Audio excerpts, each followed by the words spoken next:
Eu elencaria essas 3 coisas, tá? Olhando essas pessoas que não conseguiram passar. E eu que fui o azarão, vindo de escola pública e que consegui passar em 1 ano de cursinho, eu elencaria isso. Equilíbrio emocional, disciplina e foco.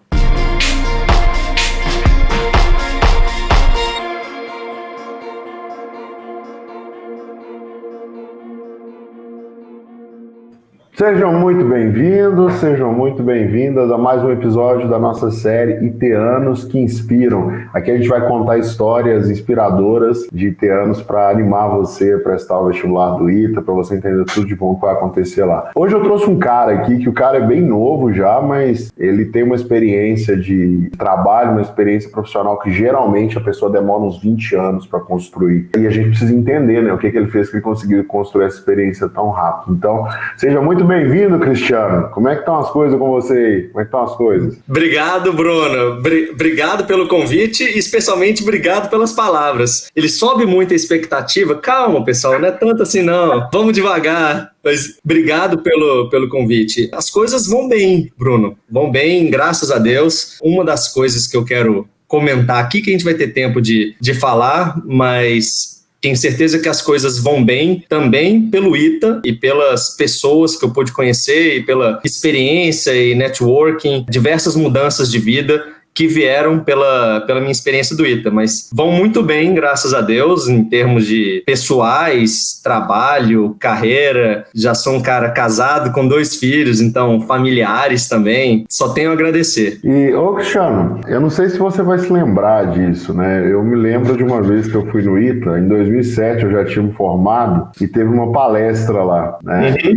E eu lembro que você era que você estava nesse auditório. Eu não lembro direito se você fez uma pergunta ou você era um dos mediadores de uma palestra que a gente teve com o Orkut. Não sei se você lembra. Ah, sim, lembro sim. O Orkut Leverkusen, o criador do Orkut. Acho que foi uma palestra organizada pela CV. Como eu estava na CV, CV é a comissão de viagens lá do ITA, o grupo de alunos se junta para organizar uma viagem para a Europa. Nada mal, né? Eu era um dos organizadores, um dos líderes da CV, e com o Orkut eu respondi uma pergunta, eu acertei uma pergunta que ele fez, e aí eu ganhei o livro dele autografado. Essa foi a história. É bem lembrado, tem 13 anos. Orkut, o pessoal não vai entender, mas antes do Facebook existiu o Orkut. Provavelmente a primeira rede social de sucesso. Eu lembro disso. Eu lembro que na época do Orkut, ele começou, 2003, eu estava no 2º ano do ITA, e assim como o Gmail, eles tinham começado com aquela história de que para você entrar, você tinha que ser convidado. Né? É isso mesmo. E aí os caras, minha turma, assim, tinham uns caras lá muito engraçados que eles ficaram zoando. Falaram, não vou te enviar o convite, não, e tal. Então, 3 caras tinham recebido o convite, eles estavam trolando todo mundo da turma que não ia enviar o convite, não ia enviar o convite, não ia enviar o convite. Mas como se alguém no ITA fosse popular. Mas lá no ITA, né?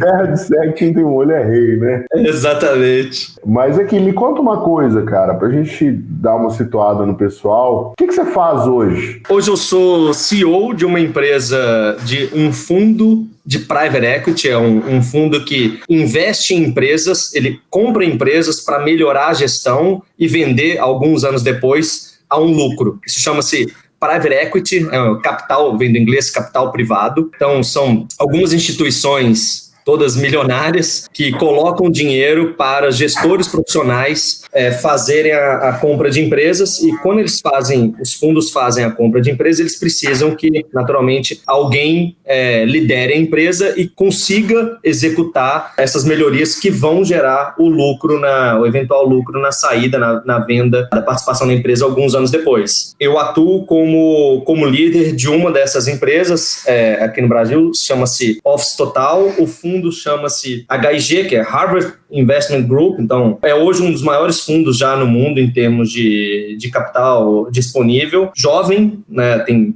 um pouco menos de 20 anos, que é bem jovem para o fundo do porte dele, fundado por graduados em Harvard. E aí, deixa eu ver se eu entendi, então. Esses caras que estão cheios do dinheiro, eles vão lá e compram uma empresa que eles veem um baita potencial, mas que talvez não está tão bem administrada assim, ou até está bem administrada, mas poderia estar melhor. Eles compram uma participação majoritária, né? Mais de 50%. Geralmente o controle. Compram o controle para controlar e vão lá, contratam uma pessoa de fora para administrar essa empresa. É exatamente isso. O papel do fundo é, 1, captar o dinheiro, 2, escolher as empresas que ele vai investir, o search, então buscar as empresas, 3, administrar e 4, vender.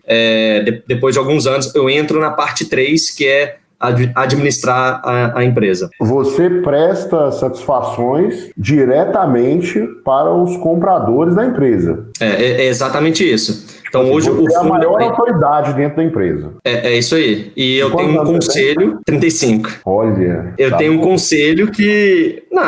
Não tão bem quanto você, que é fundador de um curso de sucesso, né, Bruno? É muito melhor ser dono do que ser presidente. Mas como eu não consegui ser dono...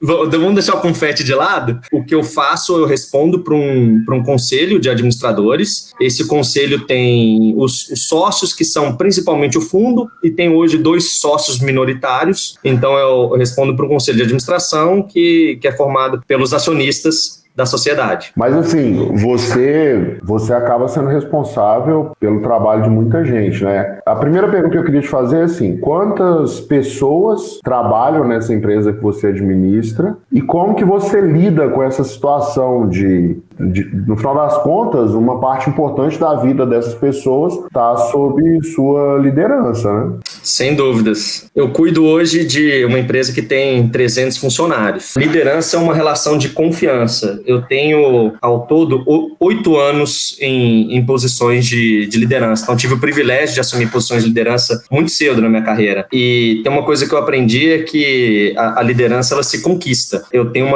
antes de tudo, uma responsabilidade muito grande. A liderança é uma escolha de responsabilidade. Você precisa escolher ter essa responsabilidade e aí você conquista a liderança das pessoas através disso. Eu acredito no modelo de liderança de líder-servidor. É o líder que efetivamente ajuda as pessoas. Então, um dos motivos de eu estar aqui hoje, por exemplo, é porque eu tenho um propósito de vida que eu acredito que eu posso ajudar as pessoas e que isso vai me engrandecer. Então, eu estou aqui tentando ajudar, entrando logo no começo da carreira das pessoas. Eu acho que aqui a entrada na faculdade é um marco para a vida adulta, e eu acho que o papel que você faz aqui na Quadro e o que eu faço na liderança das empresas é um papel de, antes de tudo, ajudar as pessoas. É assim que eu tento me estabelecer dentro da carreira. É bem isso mesmo, assim, né? É verdade que durante o jogo, né, na hora do campo de batalha, não fica tão claro que a gente está aí para ajudar, né? Sem dúvidas. Mas isso uma resposta dura que você dá, eu dou numa pessoa, ou você eventualmente dá num aluno, eu tenho certeza que você dá uma resposta dura num aluno que não está se dedicando, não está dando os seus melhores esforços. Isso é um sinal de liderança, é um sinal de ajuda. Sendo meio piegas, mas é até um sinal de amor. É um sinal de ajuda, é um sinal de interesse. As pessoas que não gostam, que não têm interesse, elas simplesmente não falam. É muito mais fácil ignorar, é muito mais fácil negligenciar do que ir lá e dar um feedback duro e sinalizar um aluno que não está tendo a postura adequada para atingir o potencial que ele merece. Sem dúvidas, às vezes é difícil entender na batalha. Esse também é o papel do líder. É arriscar não ser compreendido, mas fazendo com boas intenções. Assim, o que você está falando é que, se eu tiver entendido errado, você me corrige, mas o que você está falando é que a pessoa que não fala, não dá um feedback às vezes mais firme e que simplesmente deixa para lá, ela está tomando a postura mais fácil, né? De repente ela já desistiu da pessoa, ela já não se importa mais e ela está só procurando alguém ali para substituir a atenção, né? No caso de gestão e no nosso caso de relação com o aluno, é de falar, cara, esse aluno não tem jeito, eu vou procurar outro, então, que está mais dedicado. E tem, né? Realmente tem. A gente fez, eu não sei, você fez cursinho? Fiz cursinho, fiz o Elite lá em Belo Horizonte. Em BH, né? Então, no cursinho tinha isso, né? Tinha uma galera que estava pilhada para estudar e outra que não. Agora, antes da gente entrar aí nessa parte de cursinho, de como foi sua vida antes de entrar no ITA, queria que você contasse assim para nós a sua trajetória desde quando você se formou no ITA até você ter chegado onde você chegou, né? Eu sei que você passou por tecnologia e, enfim, um monte de coisa. Eu me formei no ITA, já me formei com a intenção de trabalhar em negócios. Eu vi que era uma vontade minha. Depois a gente pode contar como é que é esse ambiente lá no ITA também, mas É um ambiente que te dá muita opção, ele é favorável para várias escolhas que você pode fazer. Eu fiz a escolha de atuar em negócios, fui trabalhar numa consultoria que foi uma grande escola. Então, acertei na escolha, eu queria, já entendia que tinha um ótimo carimbo de um diploma do ITA, ótimo networking, um bom raciocínio lógico, porque a faculdade te exige, mas não tinha conhecimento de negócios. Fui trabalhar numa consultoria com essa intenção, foi um sucesso, eu acredito que realmente me ajudou, foi uma grande escola. De lá, todas as movimentações, eu estou na minha 4ª experiência, todas as movimentações foram através de networking, fazendo um bom trabalho, conquistando as pessoas, e as pessoas te convidam para outros projetos depois. Então, de lá, da consultoria, eu fui convidado para... Na verdade, eu corri atrás, eu achei uma oportunidade de empreender com o dinheiro dos outros, e aí era já um fundo de Venture Capital, que é um fundo que cria empresas. Eu fui para um fundo que chama Rocket Internet, um fundo alemão, que ele cria algumas empresas de e-commerce. Fui convidado por uma pessoa da consultoria e uma pessoa do ITA. Então, 2 pessoas que eu conhecia já que estavam lá. Então aí vem o networking, né? Lá eu fui cofundador de 3 e-commerces que estão aí no mercado até hoje, Canui, Tricai e Mobile. Então foi uma história de sucesso lá. De lá da Rocket Internet, o meu co-founder na empresa que eu estava no final, que era a Tricai, recebeu uma proposta para ir para Centauro Sports, a convite do GP Investimentos, que aí já no ambiente de fundo de capital privado, o GP Investimentos é um dos maiores fundos, dos mais tradicionais, um dos maiores fundos aqui no Brasil, de capital privado. Foi fundado lá atrás pelo Jorge Paulo Lema, Beto Sicupira, o pessoal do 3G, né, e o Teles, que é o pessoal que criou a Ambev, etc. Então já fui pro ambiente do GP, junto com o cofundador lá na empresa que eu estava, e a convite de uma pessoa da consultoria que me conhecia e que fez a ponte. Fiquei 5 anos ao todo na Centauro Esportes, lá eu rodei, tive o privilégio de passar por várias funções, foi uma grande escola também. Fui diretor de operações, diretor de marketing, diretor de planejamento estratégico, diretor de lojas. Cheguei a ter 2.000 pessoas dentro do meu report. Terminado, aí o que eu entendi que já era um final de ciclo, depois de 5 anos, já tinha tido muita experiência, aprendi muito na Centauro. Queria dar o próximo passo, fui convidado pelo fundo HG aí em entrevistas, mas o meu nome foi cacifado também por 2 pessoas que eu conheci no mercado, uma na consultoria, outra do GP Investimentos, que estão no fundo do meu fundo atual, que é o HG. E aí eu me tornei CEO da empresa que eu estou agora, que é a Office Total, que é uma empresa que faz locação de hardware, principalmente impressoras, mas agora laptops, notebooks, enfim, a gente aluga equipamentos para escritórios. A carreira é essa aí. Entendi, então você é o cara confiança aí para fazer os negócios explodirem, né? Porque quando você entrou no Office Total era um negócio, pelo que você está falando, já tem mais coisa, né? Já tem mais coisa. Em 1 ano, a gente dobrou o lucro da companhia através de aquisições. Então essa foi, eu estou há 2 anos e meio. Foram 6 meses entendendo. Passado esses 6 meses aqui, meu primeiro ano na empresa foi dobrar a empresa através de... A gente já fez 3 aquisições no mercado. Empresas semelhantes que a gente foi lá e negociou, e comprou e integrou com a nossa operação. Meu segundo ano completo agora vai ser o segundo ano cheio, vai ser 2020, já no ano de pandemia, super desafiador, e aí numa indústria que deve passar por uma disrupção tecnológica muito grande. Porque boa parte da receita vem de locação de impressoras, e locação de impressoras para escritórios. Impressoras já era uma coisa em desuso, todo mundo já sabia, mas já era uma coisa em desuso, e para escritórios, pior ainda com a tendência do home office. Então, a empresa está numa indústria que tem um risco de ter uma queda de faturamento importante. O que você faz numa situação dessa? Você tem 2 opções, senta e chora, ou arregaça a manga e trabalha. A gente escolheu a segunda, estamos agora lançando, já lançamos alguns, mas lançando 3 ofertas simultaneamente, 3 novas ofertas de produto, redirecionando a empresa, mantendo impressores e redirecionando empresas para outros segmentos mais inovadores e com maior potencial. E agora sim, uma pergunta que eu quero te fazer é mais de de contexto assim, econômico e tal. Quando eu na minha cabeça, eu imagino assim que o home office, né, esse negócio de trabalhar de casa, ele meio que veio para ficar. O pessoal estava trabalhando, mas aí chegou uma situação que colocou todo mundo para dentro de casa, né, e as pessoas descobriram que dá para trabalhar de casa. Não é tão gostoso quanto a gente imaginava, mas dá para trabalhar, né? Descobriram que dá para estudar de casa, que dá para fazer um monte de coisa de casa. E existe uma limitação de tecnologia, né, de velocidade da internet,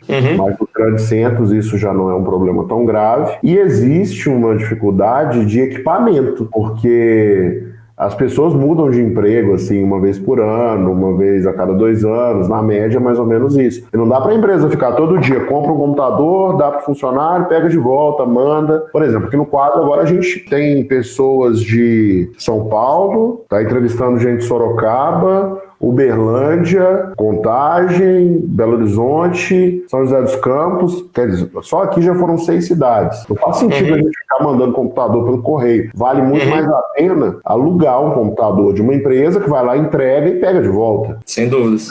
E como que você está vendo aí esse futuro da tecnologia e da vida pós-Covid? Porque o Covid também vai ficar, igual a dengue, né? A dengue faz parte da nossa vida, né? A AIDS faz parte da nossa vida, o Covid ele vai fazer parte da nossa vida daqui para frente. Como você está vendo a economia depois, assim? Eu acho que tem várias mudanças, né? Difícil também é que você fazer projeção, todo mundo que fala que sabe o que vai acontecer de verdade tá mentindo, mas deixa eu pegar um gancho que você colocou aqui, que é essa mudança do escritório, a mudança do home office. O que a gente tem visto, tá? E aí até falamos aqui com McKinsey e BCG, que são 2 consultorias de renome, fizemos algumas pesquisas na nossa base de clientes, tem 3 mil clientes a empresa, então tem uma base razoável de respostas, até para nos alimentar como produto, para entender o que está se passando. Algumas das conclusões que a gente tirou, tá, dessas conversas, dessas apresentações e das pesquisas de campo. Primeiro, o que o mundo teve que fazer quase, né? O que todo mundo teve que fazer é uma experiência forçada de home office. Nós somos hoje um laboratório vivo. Ninguém fez isso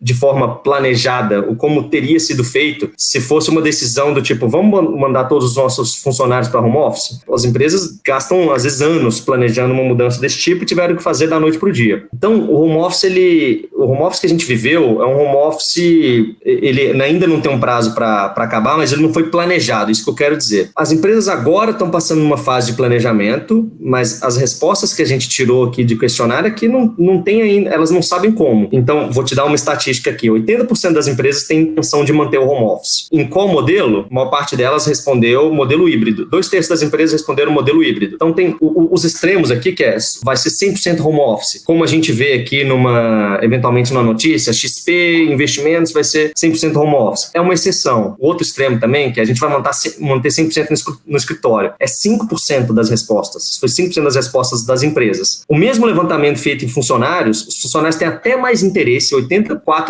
tem interesse de trabalhar em home office, nem que seja em período parcial. A primeira conclusão que eu tiro é, se todo mundo quer, as empresas querem, os funcionários querem, eu acho que vai acontecer. Tem uma discussão aqui do como, e a maior parte das empresas hoje entende que o como é modelo híbrido. Esse modelo híbrido eu enxergo, né? Aí já começa a entrar um pouco no subjetivo, mas enxergo que o modelo híbrido, ele muda com cargo, ele muda com a função da pessoa e muda também com projetos. Então, atividades que têm menos necessidade de participação de grupo ou de inovação, atividades mais repetitivas, elas são mais fáceis de você levar para o home office. Tem atividades presenciais, que é uma outra história. Na nossa própria empresa temos manutenção de equipamento. Só funciona presencial. Tirando o presencial, atividades administrativas, você tem ainda a repetitiva, operacional, e você tem uma outra atividade que é inovação. Quando você vai para inovação, liderança, que a gente vem percebendo é que essa parte é muito mais difícil de você fazer no home office, mesmo porque tem uma parte de conexão. Vou dar um exemplo aqui, entrada de novas pessoas, talvez das atividades mais difíceis, tá todo mundo fazendo, né, por obrigação. Se você precisa contratar alguém, você precisa fazer uma entrada, uma admissão. A admissão, não estou falando da parte burocrática, mas da parte de conhecer as pessoas, você acaba tendo que fazer online, com perdas, você não cria uma conexão da melhor maneira. Então, pegando isso tudo e respondendo o que eu acho que vai ser um modelo híbrido, que as empresas vão se estruturar para fazer um home office bem feito, e aí pegando o gancho de onde eu estou vendo a oportunidade oportunidade até para a minha empresa, a gente está lançando agora um pacote de home office, de locação de equipamentos home office. Por quê? Justamente para atender essa demanda que você colocou, Bruno. Essa dificuldade de como fazer a gestão, essa quantidade de equipamentos. Agora, o que antes você fazia uma gestão na TI, que estava toda centralizada, agora toda espalhada no país todo. E muito em breve, o que eu enxergo que vai acontecer, e já está acontecendo discussões nesse sentido, que é uma necessidade trabalhista até. Vai deixar de ser agora o home office opcional, sendo um home office definitivo, você precisa, inclusive, pela lei, garantir condições de trabalho para os seus funcionários. Aí vai entrar ergonomia, vai entrar qualidade de acesso, os equipamentos, obviamente, e por aí vai. Então, o que a gente está fazendo, a gente estruturou essa oferta falando da empresa, estruturou essa oferta de home office, justamente para atender, a gente aluga para as empresas com finalidade para os usuários, atendendo em casa, e agora a gente está para lançar uma consultoria de implantação de home office. Então, vendo que o mercado está na dúvida de como fazer, a gente vai pegar os nossos mais de 180 técnicos que a gente tem espalhados, são técnicos de campo que ficam rodando, eles visitam a casa de cada um dos seus funcionários, eles fazem um checklist dizendo como é que está o equipamento, como é que está a velocidade da conexão, como é que está o Wi-Fi, às vezes a conexão é boa, mas a distribuição é ruim, como é que está a ergonomia dele, iluminação, por aí vai. Um checklist de 84 itens que a gente levantou justamente como oportunidade para ajudar as empresas a migrar. Então, resumindo, acho que tem muita coisa para acontecer ainda. Eu acredito muito no modelo híbrido, mas está todo mundo tentando se entender, tentando descobrir como fazer o modelo híbrido. Então, o que a gente está fazendo é tentar oferecer uma transição mais suave para o que a gente enxerga que vai ser esse novo normal em termos de escritório. Entendi. A gente estava falando do EAD, né? O ITA, eu estava brincando aqui outro dia que... Acho que não é só para o ITA, para quem faz engenharia é uma experiência meio EAD, porque o assunto é tão complexo e os professores cobram tão alto que nem sempre você consegue entender na aula, e aí você tem que aprender à distância, né? Ou em casa, ou, no nosso caso, no alojamento, né? Quantas noites a gente já não virou estudando, né? Por causa disso também, um pouco por causa de organização nossa, que faltava, mas muito por causa disso. E a vida pré-universidade é bem diferente. É uma vida que você consegue ter muito mais controle. E você é um cara muito tranquilo. O jeito que você conversa, passa muito segurança. Pensando nisso, eu queria entender, assim, eu imagino que isso é bem diferente de quando você era na época que estava prestando vestibular em alguns aspectos, né? E aí eu queria entender um pouco disso agora. Como é que foi sua trajetória, assim, desde quando você sonhou entrar no ITA até o dia que saiu o resultado da sua aprovação? Posso começar um pouquinho antes? Eu te conto isso. Sem dúvida, sou uma pessoa muito diferente. Que bom, né? Que a gente evolui, a gente melhora ao longo da vida. Acho que esse é um dos objetivos, né? Quando eu fui convidado para contar aqui... Na verdade, eu me voluntariei, né? Quando o Bruno perguntou quem estava disposto a falar e eu me voluntariei. Uma das coisas que eu queria contar era justamente dessa minha trajetória antes de ITA. Então, eu tive o privilégio de ser de 2 pessoas dos 131 aprovados na turma 08 que estudou em escola pública. Então, só teve 2 pessoas aprovadas que vieram de escola pública. Eu fui um deles. Então, passei pela vida me descobrindo, sem saber até onde, me descobrindo no sentido que eu não sei qual é o meu potencial. Eu fui sempre me desafiando a fazer novas coisas. Então, vindo de uma família muito humilde, né? No Brasil, você não estuda em escola pública por opção, né? Você estuda por necessidade. Estudei numa escola de bairro até os 10 anos. A escola de bairro não era boa, não, era ruim mesmo. Uma escola de bairro até os 10 anos. Consegui ir para uma escola municipal um pouco melhor em Belo Horizonte. Estudei igual um maluco para, no 2º grau, ir para uma escola técnica. Aí já na UFMG, já uma escola boa, pública, mas muito boa. De lá recebi bolsa para o cursinho que me permitiu ir pro ITA. Continua sendo uma escola pública, né? Mas aí de renome. A minha história, ainda hoje, né? Você sempre está se descobrindo, se conhecendo. Mas foi uma história de se desafiar, tentar ir ao máximo, tentar se engajar, fazer de fato a diferença, ser proativo em fazer a diferença, tirar o seu melhor disso. E aí o meu melhor foi esse. Foi esse o melhor que eu consegui tirar. Então, vou te responder isso, mas a gente pode engajar em outras coisas. mas foi muito uma jornada exploratória. Foi fácil para você passar no ITA? Nunca é fácil, né? Não foi fácil, não. A minha jornada de estudos, primeiro, tá? Deixa eu falar uma parte de um sentimento aqui que eu tenho certeza que eu não sou o único que sente isso. Tem até na psicologia, depois fui descobrir anos depois, que é a síndrome do impostor. E é impressionante a quantidade de gente que sente isso. O que é a síndrome do impostor? É o cara que internamente ou inconscientemente ele tem um medo que ele não sabe se ele é capaz. Se ele é capaz de conseguir ou não. Pegando minha trajetória da minha raiz de escola pública, eu cheguei no cursinho com uma defasagem enorme. Eu cheguei no cursinho, eu olhava pro lado, pessoas que já estavam lá, às vezes, há 2, 3 anos, que estavam fazendo as equações mais complexas, não sei o que, eu disse, cara, tô no lugar errado, assim, pelo amor de Deus, o que eu tô fazendo aqui? Respirei, continuei, não desisti por conta disso, então não deixei esse medo me dominar, mas ele estava presente o tempo todo. Então, uma síndrome do impostor muito forte. Então, parte emocional, e aí pegando ainda o ITA, e até depois do ITA, mas no ITA, a parte emocional é fundamental, é não negligenciável, você não pode negligenciar isso. É extremamente importante você ter uma fortaleza mental para você seguir. No meu principal ano de estudos, que foi o ano de cursinho, eu consegui ter uma organização mental justamente para não pirar, para ter esse equilíbrio emocional, mas era um equilíbrio emocional numa jornada extenuante. Todo sábado tinha um simulado, no sábado à tarde eu fazia correção, já por fora do cursinho, eu fazia correção de simulado, e de segunda a sexta eu estudava 12 horas por dia, cronometradas, com tempo de descanso, tempo de sono, tudo perfeitamente cronometrado e planejado, e os meus últimos 3 meses eu já tinha terminado a matéria conceitual, os meus últimos 3 meses foi só fazendo prova do ITA. Tenho certeza que isso foi fundamental para eu passar. Algumas dessas pessoas que eu comentei que faziam as equações complexas não passaram. Foi do azarão, cavalo azarão, que começou lá atrás com uma síndrome do impostor até sucateando aqui, eu próprio, mas pela disciplina eu consegui alcançar. E essa tranquilidade que talvez eu estou transparecendo hoje, até é legal de ouvir o feedback positivo, mas ela vem de disciplina. Aqui é o Renato Russo, disciplina é liberdade. Renato Russo, eu fiz escola técnica também, né? Uhum. Na época eu fiz a prova do Coltec, eu fiz no Mineirão. Não sei se legal. No Mineirão. Não, a minha não foi no Mineirão, não. Cara, a minha foi no Mineirão com uma prancheta. Mas foi muito legal, assim, que eu tinha ido no Mineirão algumas vezes pra ver jogo, né, com meu pai, e nunca tinha ido fazer uma prova, assim. Mas, assim, você falou que tinha uma galera aí que tava bombando nas equações e que você foi meio que azarão. Tinha muita gente, assim, que você considerava que tava na sua frente pra passar no ITA e que você achava, pô, esse cara vai passar, e que não passou?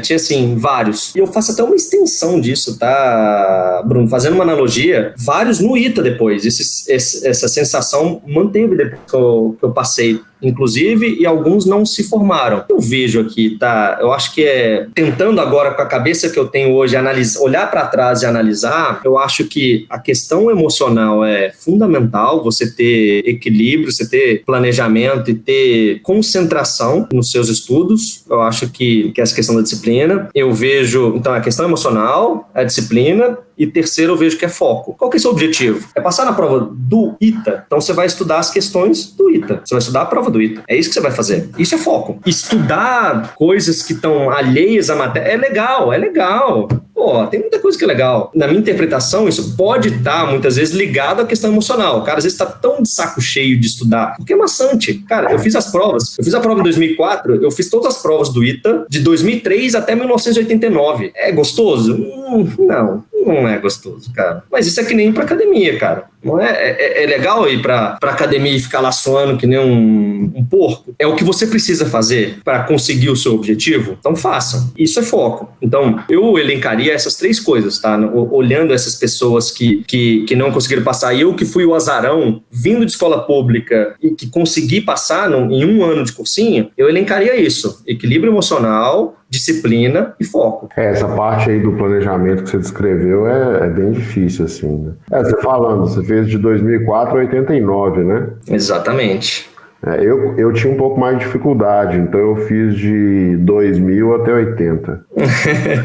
É isso. Tá Isso foi importante para você passar? Cara, eu costumo brincar, né? Na época que eu dava aula no presencial, eu brincava assim, galera, vocês têm que fazer muita prova do ITA. Quando eu fiz a prova, eu tava num nível, se tivesse um papel balançando na chuva, no meio da tempestade, e assim, não desse pra ver nada, tivesse um vulto e fosse uma questão do ITA, eu reconheceria. Porque as questões se repetem, né? Então, assim, se repetem. Tem muita questão que cai na AFA, depois cai no ITA e vice-versa. E assim, quem faz a prova, a gente precisa lembrar disso, é um ser humano. Esse ser humano geralmente é um professor que está lá no ITA há muito tempo. Esse cara não muda, a cabeça dele não muda ao longo dos anos. É mais ou menos a mesma. Então, se você faz, sei lá, 10 anos de prova de matemática do ITA, você meio que entende a cabeça dos professores do ITA. Isso aí que você falou é verdade. Assim, o cara tem... É difícil ter esse lance do planejamento, né? Cursinho... Eu não sei, pra mim, pelo menos, o cursinho ajudou muito no... Já viu aqueles filmes de guerra, que os caras têm que ir de navio, e o navio tem que andar rápido, aí eles colocam alguém pra bater um bumbo? Você já deve ter visto aí. Você tem menina? Já, pô. Tem os dois. Menina mais velha e menino mais novo. Então, você já viu o filme da Moana? Já. Da Moana? Eu já vi Moana, já vi Moana, claro. Então, e o cursinho, ele dá esse efeito, né? A cadência, né? É a cadência isso. Ele dá essa cadência aí de estar batendo o bumbo ali o tempo todo. Mas aí você passou no ITA, né? Como é que foi lá na sua família? Já tinha muita gente na sua família que tinha ensino superior? Já tinha alguém passado no ITA? Como é que foi isso aí? Qual que era o contexto da sua família? Porque você falou que era uma família humilde. Você morava onde? Eu morava em Belo Horizonte, eu cresci no Caiçara. A minha mãe não tem ensino superior. Depois que eu fiz ITA, mais velha, ela até entrou na faculdade para meio que como um sonho de vida, não chegou a concluir, mas eu admiro, mas não tinha ensino superior. Meu pai não tem ensino superior, mas tampouco fez muita diferença, porque eu fui praticamente só criado pela minha mãe. Minha mãe solteira, então mal tive relação com meu pai. E mesmo dentro da família, eu fui a terceira pessoa a entrar na faculdade, entrar no ensino superior. Eu também tive o outro lado, o privilégio de ter tido uma família que não tinha as posses, não tinha os contatos, não tinha o ensino superior, não tinha essa parte, mas tinha uma cultura muito importante. Então, meu avô era militar e ele transmitiu muito bem essa questão da disciplina para todo mundo. Só foi possível porque eu cresci num ambiente de estudo, de incentivo, de disciplina, da importância do foco, mas eu fui a terceira pessoa a entrar em uma faculdade, que dirá no ITA, né? Os outros membros da família que fizeram ensino superior foi universidade pública também? Foi universidade pública. Bacana, isso aí já dá uma motivação, né? Não, dá uma motivação, dá uma referência. Então, eu não tinha a referência do meu pai, eu tinha referências paternas nos meus tios. Então, 2 tios meus irmãos da minha mãe, né, fizeram o FMG. Essa era a minha grande referência. Talvez até por isso você foi pro Coltec, né, que era o colégio lá, né? Com certeza. Porque você tinha para escolher o Coltec ou o Cefet, né? E o Tec do Caiçara não é tão longe assim com o Tec do Caiçara. Não. Eu ia de ônibus ali, era uma parte da diversão. E como é que foi lá no ITA? Você chegou lá no ITA, né? Saiu lá de Belo Horizonte, a gente sai de casa semi-raquítico, né? Ainda precisa engordar um pouco para ficar raquítico. E depois lá a gente engorda. Essa parte foi fácil. Mas assim, como é que foi a chegada lá no ITA? O que você viveu lá dentro? O que você acha assim que te marcou mais? Como é que foi a sua vida lá dentro? O ITA foi assim, espetacular, né? O ITA foi essa grande transformação, esse grande salto que eu dei. Eu tenho certeza que veio do ITA. Ele me abriu a cabeça em diversas formas. Então, foi uma coisa que eu já senti no cursinho, tá? Então, uma coisa que me atraiu a fazer ITA foi chegar no cursinho e conhecer pessoas que eram alienígenas para mim. Pessoas que tinham uma capacidade de raciocínio, uma visão de mundo, um interesse, uma ambição, coisas que eu não tinha vivido ao longo da minha vida, e isso me atraiu, assim, enormemente. E isso só se amplificou. Então, chegar no ITA é um ambiente competitivo, mas colaborativo, que para mim é a melhor cultura, porque você não quer matar a colaboração, claro que não, mas você também não quer matar a competição, porque ela é positiva, ela te dá energia para você ir além. Um grupo de pessoas extremamente inteligente, extremamente. E aí eu pego para falar com pessoas da minha turma hoje, poxa, pessoas de todo tipo. Tem um cara que foi fazer um PhD de neurociência nos Estados Unidos. Tem um outro cara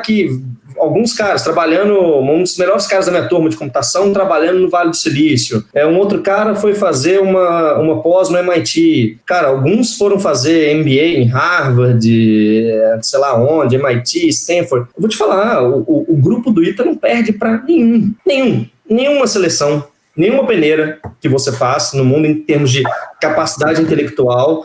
O grupo do ITA perde. É impressionante. Você fala com pessoas no mercado de trabalho, então é impressionante a diferença. Uma galera do ITA é um ambiente provocador, que é importante, especialmente nessa fase. É uma galera com potencial enorme. E aí, uma questão do ITA que eu acho que você precisa saber é que ele é um experimento, já é um início de como é a vida real de um adulto, que é um ambiente super meritocrático. Você consegue, na vida, o que você investe, né? Se você não investe dedicação, energia, eu estou falando da disciplina aqui no colo bastante também, se você não investe, você não retira, você obtém da vida o que você faz. E o ambiente do ITA é exatamente assim. Então, voltando, acho que é muito emocional, né? Pessoas que não têm um equilíbrio emocional e ficam no ITA trancadas no quarto o dia inteiro, eventualmente algumas pessoas fazem isso. O que eu pude tirar de melhor do ITA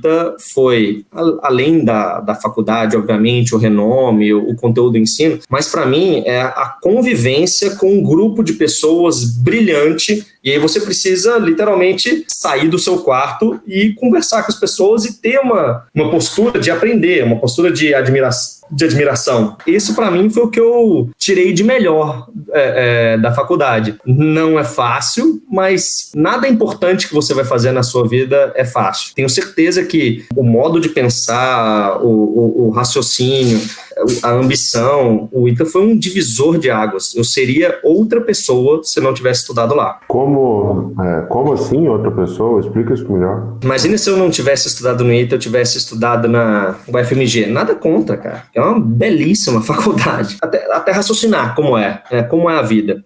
Na UFMG, ou qualquer outra faculdade, né? Não pegando a UFMG, mas você vai para a faculdade, você tem aulas e você volta para casa, para sua família, para onde for que você mora. No ITA você vai e você volta para sua família, que são seus amigos que moram com você. São pessoas super inteligentes, ambiciosas, que vão te provocar, vão te forçar a ter uma visão mais ampla de mundo. Eu acho até que eu tirei mais conteúdo da faculdade morando com as pessoas do que necessariamente na faculdade em si, apesar de ser uma faculdade brilhante, mas de tão rica que é a experiência com as pessoas. Se eu tivesse estudado na faculdade, eu não teria tido isso. Outra coisa, por melhor que seja a faculdade, eu não teria tido essa experiência acadêmica ou essa noção do que é estudar e conviver com pessoas tão inteligentes quanto essa. Assim, vou dar um exemplo, né? Estou falando aqui, um cara que era contemporâneo nosso lá. O primeiro brasileiro da história do país a conquistar a medalha de ouro na Olimpíada Internacional de Matemática. Primeiro cara na história do país. Cara, é essa pessoa que a gente está falando. Nós estamos falando aqui da curva normal, o cara que está lá no final do desvio padrão. Você está conversando com esse cara, você está vendo como é que ele pensa. E isso tem um valor que você carrega para a vida toda, é impressionante. É o tipo de experiência que você só tem lá. Esqueci o nome dele, cara. O Humberto Naves. Não foi o Humberto Naves? Da sua turma, né? Teve uma vez que eu fui encontrar, eu fui lá no apartamento dele, né? Aí eu fui lá e tal. Ele falou, senhor Werneck, você que dá aula particular aí, me ajuda aqui. O cara, eu sabia que ele era Olimpíada Mundial de Matemática e tal, medalha de ouro. Me ajuda aqui. Eu falei assim, sei lá, deve estar dando aula de química, difícil. Me ajuda aqui, eu vou dar uma aula de matemática. Na hora que ele falou aquilo, eu já dei uma tremida, assim, né? Foi um misto de medo e orgulho, né?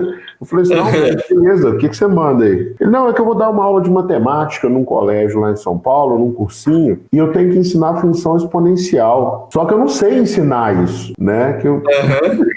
Imagino, não sabe mesmo. Ele não sabia, ele não conseguia. Não sabe ensinar mesmo, o cara tá em outro planeta. Né? E aí eu fui conversando com ele deu abertura e tal. E aí eu perguntei, seu Humberto, eu tô com uma dificuldade aqui numa matéria, tem como você me ajudar? Era o primeiro ano, era séries de funções e tal. Primeiro matemática lá. Aí ele falou assim, não, beleza, te ajudo. Aí ele me explicou, né, eu entendi. Eu falei, não, esse negócio difícil. Ele, não, na primeira vez que eu vi também eu tive dificuldade, mas depois eu peguei. Eu já tinha ouvido umas histórias, né? Aí eu perguntei, mas quando que foi a primeira vez que você viu esse assunto? Devia estar na 7ª série. Matéria do primeiro ano da faculdade, né? É por aí. O cara é muito fora de série. Esse pessoal, naturalmente, de uma forma, até num churrasco que tá todo mundo se divertindo, essa interação, ela te exige uma capacidade intelectual, assim, para discutir, para conversar, é aquilo, você vai ficando no meio de um monte de gente boa, você vai subindo de nível, entendeu? Você fica no meio de gente mais ou menos, você vai ficar mais ou menos, assim. Tinha uns caras muito fora de série, assim, lá, né? E deixa eu te perguntar, aí você ficou lá no ITA e tal, você mencionou que você participou da comissão de viagens, teve mais alguma outra iniciativa que você trabalhou lá no ITA, que você achava interessante, assim, como é que foi sua experiência? Porque, cara, na moral, assim, a gente que é engenheiro, né, de uma maneira geral, não é só do ITA, não, qualquer engenharia, a gente é mais introspectivo, tem uma certa dificuldade de comunicação, mas no ITA, eu não sei como que é nas outras, porque eu só estudei no ITA e um pouquinho no FMG, você vê umas coisas muito loucas. Por exemplo, tinha um cara na minha turma que ele era gago, e ele saiu do ITA, ele não era gago mais. Ele não ia ser gago, ele fez tudo para deixar de ser gago, e hoje é consultor também, é sócio da Bain Company e tal, que é uma das maiores consultorias, tipo a que você trabalhou. Como é que foi, assim, o convívio no ITA para desenvolver esse lado pessoal seu? Porque hoje você comunica muito bem, você articula bem, não tem como você dirigir 300 pessoas sem saber se comunicar, né? Você tocou num ponto aqui que é interessante, Bruno. Eu acho que o ambiente, o fato de ser um ambiente que te provoca, inclusive intelectualmente, ele também te provoca na comunicação. Então, não tem como você expressar bem suas ideias, entrar num debate com uma pessoa de alto nível intelectual, como são as pessoas do ITA, se você não conseguir comunicar suas ideias. Uma boa parte do aprendizado vem de lá. Claro que tem outras coisas que você aprende ao longo da carreira, característica de liderança, etc. Mas participar dessas iniciativas, então, eu fui, além da comissão de viagens, eu fui diretor financeiro da ITA Júnior, da empresa Júnior, e eu fui co-presidente da comissão de formatura no último ano. São desafios que eu acho que é interessante, porque é uma experiência protegida, mais protegida, antes do ambiente de trabalho, que é um ambiente muito duro, né? Não necessariamente as pessoas estão querendo a sua melhor, nem todos, né, estão querendo o melhor para você e estão com as melhores intenções, diferentemente do ITA, né, que você pode treinar essa articulação, essa liderança. Então, eu sinto que eu cheguei muito mais bem preparado no mercado de trabalho porque eu tive essas 3 experiências, porque eu fui diretor financeiro no ITA Júnior, porque eu fui presidente da comissão de formatura. Isso é um ambiente controlado. Você sabe que ali, se você errar, o impacto é diferente de você errar na sua carreira, falar uma bobeira e alguém vai te apedrejar. Isso ali não acontece. E num ambiente de crescimento mútuo. Então, isso que você falou também é importante. Eu acho que o engenheiro é mais introvertido por natureza. Mas ali tá todo mundo no mesmo barco. Tem um outro cara ali que é gago, você é mais introspectivo. Vamos junto, vamos melhorar junto, né? Esse é o espírito das iniciativas de uma forma geral, né, da convivência, mas nas iniciativas principalmente. Aqui de que forma eu evoluo como pessoa e não só como engenheiro, de que forma eu saio daqui sendo mais do que engenheiro, né? E esse é o grande objetivo das iniciativas. Acho fundamental. E é o tipo de experiência também que você vive de forma diferente no ITA versus outras faculdades. Isso é verdade, assim. A gente, na verdade, poderia ficar aqui conversando horas e horas, né? Só que vai chegando uma hora que dá hora, né? Usando a palavra hora várias vezes. Deixa eu te falar uma coisa, assim, a gente agora vai tá indo pro final, né? A gente tem que se despedir. E, assim, é muito difícil realmente você passar numa universidade pública saindo da escola pública. Fazer uma escola técnica dá uma ajuda, mas mesmo assim não é 100%, porque tem várias matérias que a gente não vê, porque a escola escola técnica nos prepara para o mercado de trabalho, você tem que fazer por conta própria muita coisa. E muitos alunos passam por essas dificuldades e outras dificuldades. Aí eu queria te pedir, assim, como uma mensagem final, o que você poderia dizer para todo mundo que está assistindo? Provavelmente você vai estar assistindo ela com seus filhos, com seus netos, porque vai ficar aí falando, olha o papai, eu vou falando, mas e vai... Olha lá que mentiroso, olha as mentiras que ele contou. Vai deixar essa história aí. O que você tem a dizer, assim, para a galera que está nessa luta aí para passar no vestibular? Legal, boa forma de finalizar, foi muito bacana. Eu acho que, primeiro, eu vou reforçar algumas coisas que eu já falei, eu acho que a gente satisfaz com aquilo que a gente canaliza a nossa energia. Ficar milionário na Mega Sena não deixa as pessoas felizes. Isso é pesquisa científica. Não estou inventando, isso é pesquisa científica. Tem explicações, mas uma delas é você não se dedicou para isso. Você sente lá no fundo que você não merece. Eu acho que a mensagem que eu deixaria aqui, eu falei de disciplina, de foco, de engajamento. A mensagem que eu deixo aqui, faça o seu melhor, faça aquilo que está dentro do seu alcance e fique com a consciência limpa que você está atingindo o máximo do seu potencial. Passar pela vida e não alcançar o seu potencial é um sinônimo de frustração no futuro. E também não estou inventando, você pode pesquisar aqui, pesquisas científicas, o que os idosos mais se arrependem são as frustrações, os sonhos que eles não seguiram, os objetivos que eles não buscaram, o potencial, além de relacionamentos, né? Esse é o segundo maior arrependimento dos idosos. Faça o seu melhor. Esse para mim é a grande recomendação. É fazendo o seu melhor que você vai obter a satisfação pessoal e você vai obter a tranquilidade e a consciência que você se dedicou. É assim que eu fui descobrindo e ampliando meus horizontes e as minhas possibilidades, como eu contei, eu não sabia até onde, não sei ainda o que a vida me espera, mas o que eu conquistei na vida foi assim, acreditando, correndo atrás dos meus objetivos e sempre fazendo o meu melhor. Bacana demais, muito obrigado por você veio, que Deus te abençoe, que você continue impactando a vida das pessoas, né, que você continue conduzindo a sua empresa, quanto mais ela crescer, melhor vai ser para a sociedade. Muito obrigado por tudo. Legal, muito obrigado pelo convite. Tamo junto.